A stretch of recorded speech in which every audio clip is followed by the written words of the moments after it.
Xerox of a Xerox is a heavy and revelatory episode of BoJack Horseman, and unsurprisingly, it can be polarizing. BoJack deals with the fallout of some of the worst things he's ever done coming to light in the public eye, and does his best to damage control the situation. But as this damage control succeeds, and the public view of BoJack improves, he starts to fall back into some of his old toxic tendencies, which would ultimately prove to be his downfall. Alongside the revelations in this episode come one of the final crossroads in our journey with BoJack, a crossroads where much of the audience decided to take different paths. This episode represents that final peak in our journey with BoJack, before he plummets back down into a valley of addiction and abuse. The beginning of Xerox of a Xerox shows BoJack and those closest to him preparing for his interview with Biscuits Braxby. The situation is carefully and meticulously choreographed to help BoJack. Even Biscuits is in on this. They get the old Filbert set out of storage to make it look like BoJack's house. BoJack's mannerisms and answers are coached and coordinated. The questions being asked will be softballed. The interview is marketed as the real story of the last days of Sarah Lynn. It's presented as though it will be raw, truthful, and revelatory. It will show the real BoJack Horseman, warts and all. But the reality is, this is not what this interview was ever meant to be. As we established, it was all meticulously coordinated to help BoJack. Even the fact that they're faking that they're in BoJack's home is beautifully representative of the hypocrisy of this fluff piece. Because we want the intimacy and vulnerability of your home. You're saying, this is me, no more lies. The first interview does BoJack a lot of favors, but it doesn't tell the whole story. He reveals information that wasn't publicly known, but obviously not the entire truth. You can even tell from his mannerisms, the way he answers these questions. He is struggling to talk around the whole truth. Sarah Lynn dying was part of that decision. It was part of it, yes. I've made a lot of mistakes. I think in this entire first interview, there's really only one sequence where BoJack is fully and honestly truthful, where he's speaking from the heart and not trying to navigate around all of his own mistakes with his answers. That's the titular Xerox of a Xerox speech. BoJack says he came from a broken home and that he felt like his entire life was an acting job. Doing an impression of the people I saw on television, which was just the projection of a bunch of equally screwed up writers and actors. I think this is an honest and truthful statement. I felt like a Xerox of a person, you know what I mean? We know that BoJack's home was broken. We know that his father and mother both horribly mistreated him. His father forced him to drink at a young age, and his mother especially instilled in him this need to perform. These become BoJack's coping mechanisms, and we see that in flashbacks and throughout his life. Like at this party when BoJack gets drunk and starts making fun of his classmate. The performance got a huge laugh out of his friends, but it was a shitty and toxic thing to do to someone who was actually really nice to him. Even his success on Horsing Around manipulated how he presented himself. In my experience, people really find themselves in their 20s, and BoJack's development was stunted because of his massive success. We see how much of these sitcom tropes and worldviews were ingrained in BoJack, and how that didn't translate to real life. So while I do think BoJack's Xerox of a Xerox speech is honest, it's also, sadly, something he is still perpetuating with this very interview. For most of this interview, BoJack isn't being honest and truthful. He's walking a metaphorical tightrope to maintain his public image. He's been fully coached. His behaviors and environment have been manipulated. His performance is a Xerox of other popular celebrities who have gone through similar situations, and then that information has been Xeroxed again by his publicists and agents to ensure that BoJack comes out looking good. It was never meant to be real or honest.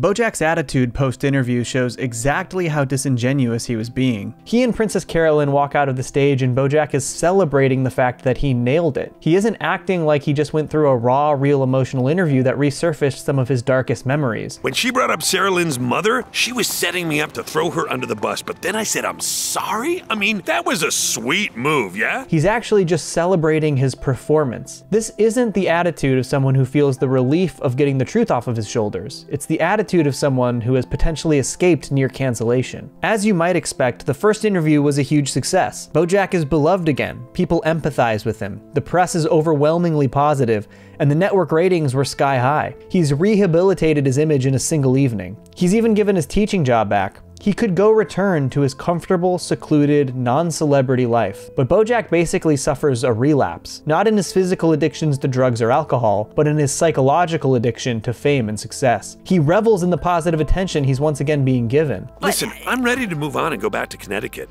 but it does feel good to be part of the conversation again. Pinky asks BoJack to do a second interview since the ratings essentially saved their network. These boosts to BoJack's ego get the better of him, and he takes it too far. Despite Princess Carolyn's rightful objections, BoJack wants to do the interview. This clip perfectly represents the problem with BoJack's attitude, and the mental gymnastics he uses to justify putting himself back on that stage. And if my openness and candor about addiction is helping people, then I'm kind of a dick if I don't do another interview, right? And of course this would all come back to haunt him, as the real, raw, emotional interview the world was promised was actually coming up shortly. But the first interview wasn't without some fallout. People like Paige Sinclair and Dr. Champ didn't take kindly to the soft-balled interview that left BoJack looking like the victim. And while it's definitely possible that the information they had on BoJack could have come out even without a second interview, it wouldn't have nearly been as effective in swaying public opinion as the second sit-down with Biscuits Braxby.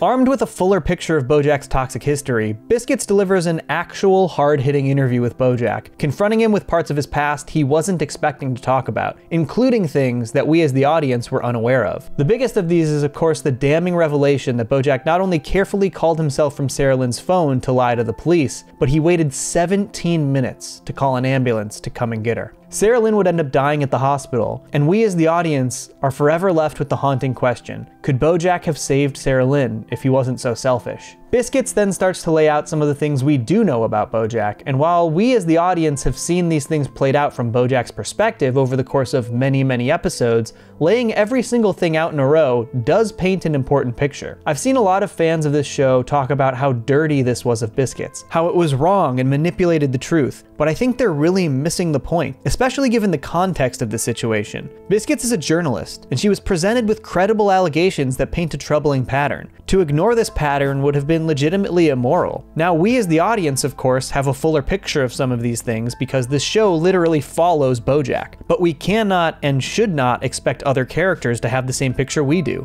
We know, for instance, that an accusation like this, "Did you help a teen mom sneak out of rehab and take her to a high school party?" isn't fully accurate because we saw exactly what went down. We know that BoJack was actually trying to help Jameson, but we also know that accusations like this, "Did you take a high school girl to her prom?" That was a family friend. actually are much worse than Biscuits knows. It's a double-edged sword. And though we also recognize that BoJack's power differential in his hookups and relationships might have been subconscious, we have to recognize that they exist, and that BoJack has not done himself any favors when exercising the power he holds over people. But I think that the actual most important thing about this second interview with Braxby, and the thing that made the biggest difference in the eyes of the public, was BoJack's behavior. This was the interview where we were given what the first one promised, the real BoJack Horseman. Without the careful and meticulous planning to help BoJack avoid looking bad, BoJack showed his true colors. BoJack could have held himself accountable and recognized that he did hold power over people, but instead, he got defensive. He argued. He was aggressive. We're all a bunch of stupid, hungry, horny little goons just grabbing at shit, hoping it'll press that little button in our brain that says, okay, you're happy now. BoJack was definitely being honest here, but this doesn't paint a picture of somebody who is remorseful for his mistakes. Having fallen back into his old patterns, BoJack is no longer relatable, and he's losing the sympathy that he built up in the first interview. And then comes the big bombshells with Sarah Lynn. Biscuits confronts BoJack about the situation on Horsing Around with Sharona when Sarah Lynn got drunk on BoJack's vodka. Sharona was a drunk too, so you can't trust a thing she says. Obviously, she has a vendetta against me. Besides, I already apologized to her. Apologized for what? BoJack continues his defensive streak. He flounders. He starts to throw other people under the bus. He has completely relapsed into his old ways. And then he reveals a non-public piece of information that we as the audience knew, but something I think the audience has all too often let slide.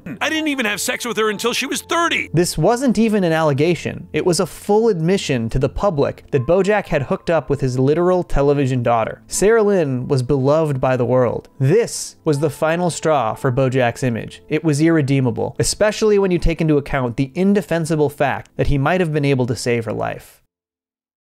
You'll always be immortalized.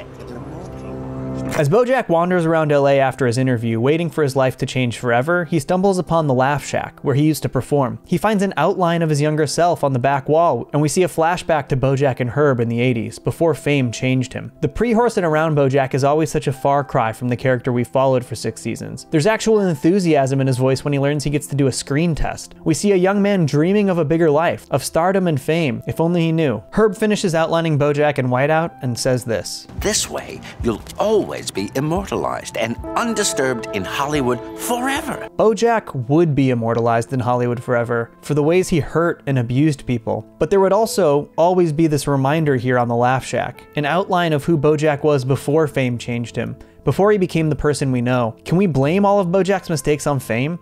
No, of course not. But we also can't ignore the ways that fame, fortune, and power can change a person. But the next sequence is also a reminder that with fame and power can come important responsibility. The horse who runs the show at the Laugh Shack tells BoJack how much horsing around meant to his brother, how important it was to him before he succumbed to his own addictions. Now anytime I hear anything about that show, I hear my brothers laugh. Thanks for that. We see throughout the show that through horsing around, BoJack did have a positive impact on many people's lives. Whether it's Mr. Peanut Butter, who scored a big break because another network wanted to rip horsing around off, or Diane, who related to horsing around when watching in a broken home. BoJack did have positive impacts on people through his work. And when he made all of these terrible, toxic, abusive decisions, there are massive ripple effects. It doesn't just affect the people he hurt specifically, or his friends, or his own livelihood. It affects the many, many people who looked to his show for comfort. In those last few minutes before BoJack is truly immortalized forever, he decides to do stand-up one last time. Something that we saw him say in the flashback that he was looking forward to not having to do ever again. He recognized that this would be the final time he could get on a stage and embrace what he used to be, what could have been. Yeah, it's me. I think one of the most interesting aspects of BoJack's disastrous interview was seeing exactly how those closest to him reacted, namely Princess Carolyn, Todd, and Diane. In the immediate aftermath of the interview, you can tell that Princess Carolyn was struggling. She knew that not only BoJack's life, but her entire life was about to change. She could have gone with BoJack to grab tacos and comfort him in his last few hours of freedom, which is something that the old Princess Carolyn definitely would have done, but she didn't. I think you have 3 hours before this interview airs and your world changes completely. As the interview airs, we see Princess Carolyn arrive home. She doesn't turn on the TV to watch it unfold. She sits down with Judah and plays with Ruthie. This sequence shows that while this is incredibly hard on Princess Carolyn, she has to accept that everything is going to change and embrace her own future. She can't keep holding on to BoJack, even if it hurts. She has her own life and family to worry about. It's difficult, but it's the right thing for her to do. Similarly, we see Todd sitting with Maude watching TV. Maude asks Todd if he wants to watch the BoJack interview, and he says he doesn't think he wants to. This decision specifically leads to Maude asking about Todd finding his own place. I just landed at his house one night. You ever get tired of living at the mercy of whoever happens to let you crash on their couch? After this, the two of them decide to move in together. Since the show started, we've never seen Todd even consider this. He's always crashed or lived with another character. But this decision to not watch the BoJack interview is a metaphor for him moving on from BoJack and this part of his life. Todd is ready to move up and move on. His time as BoJack's best friend is over, officially. Diane, on the other hand, can't help herself. Where PC and Todd don't watch the interview, Diane does. You can tell she was trying to avoid it, but she isn't ready to move on from BoJack yet. While watching, BoJack says something that bothers her, and she nearly turns it off. But then, he says something that she understands, that she relates to, that she empathizes with, and she just feels sad for him again. This metaphorically leaves the door open in her relationship with BoJack. She still isn't ready to say goodbye, and sadly, this would come back to haunt her later. These decisions are reflected in the series finale, Nice While It Lasted. PC and Todd are friendly and even reminiscent with BoJack. They can't deny their relationship with him entirely, but you can also tell that they have both moved on from him. Sure, Todd will give BoJack some advice and share a moment with him, but he isn't going to have the same type of relationship with him anymore. Ditto for Princess Carolyn, who it's revealed did not invite BoJack to her friends and family wedding, only the industry wedding. She even tells BoJack that she'll recommend representation for him when he gets out of prison. She'll be there for him, but she isn't going to work with him anymore. Not personally. She's moved on. But BoJack's final conversation with Diane reveals the ways that their continued relationship after Xerox of a Xerox had profoundly negative effects on her. The voicemail he left on her phone during View from Halfway Down haunted her and had rippling effects throughout her life. Rippling effects that she had to overcome. Because she left that door open rather than move on right after the second interview. She wasn't gonna let that happen again. I don't believe in rock bottoms. BoJack's words in his first interview with Biscuits would actually end up being prophetic. He would soon hit the rockiest bottom he'd ever hit, and it would nearly take his life. The way BoJack is structured is in peaks and valleys. Throughout all 6 seasons, we see massive highs and the lowest of lows. And while the events of the last 5 or 6 episodes of the show can be difficult to stomach, I like to ask myself, what would have happened if he hadn't done the second interview? We can't know for sure, but do we know that BoJack would have gotten his life completely back on track? That he would have gone back to Wesleyan and completely overcome his toxic traits, his addictions, his fears, and his insecurities? Or would BoJack have found a different, rockier bottom somewhere else? Would BoJack's conscience or our experience through the story been better had BoJack not been held accountable for his actions? I don't think so. But I do know that BoJack Horseman is an optimistic show. We don't know what the future holds for BoJack after the series finale, but we do know that there's hope for him to be a better person, even if that doesn't mean redemption in the eyes of his friends or the public. And I think that had BoJack not done that second interview and survived this scandal unscathed, we wouldn't have had such a poignant and important message. For 17 minutes. It's hard not to think about Sarah Lynn through all of this. Even though she isn't actually in this episode, her presence is massive and important. I don't think anyone can argue that BoJack had negative intentions when it comes to Sarah Lynn. I believe him when he says this. I loved Sarah Lynn. But I don't think you can ignore the ways that his actions impacted her life. But even if you don't take into account Don't Stop Dancing, or the way he took advantage of her at her lowest point, or the fact that he interrupted her 9 months of sobriety so he could go on a bender to cope with his own insecurities, you can't ignore that final act. I titled my video about That's Too Much Man, BoJack's Most Selfish Act. And the truth is that this final decision was the culmination of that selfishness.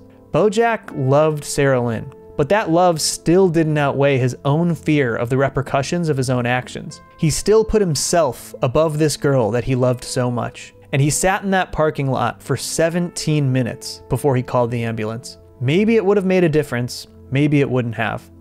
But if you need a reminder of just how long 17 minutes takes, just look at the time code of this video. That's too much, man. Thank you so much for tuning into another BoJack episode breakdown. Let me know which episode you want me to cover next. If you can, please do the whole liking and subscribing thing because it helps me out, and I'll see you next time. Peace. Johnny! Two challenge!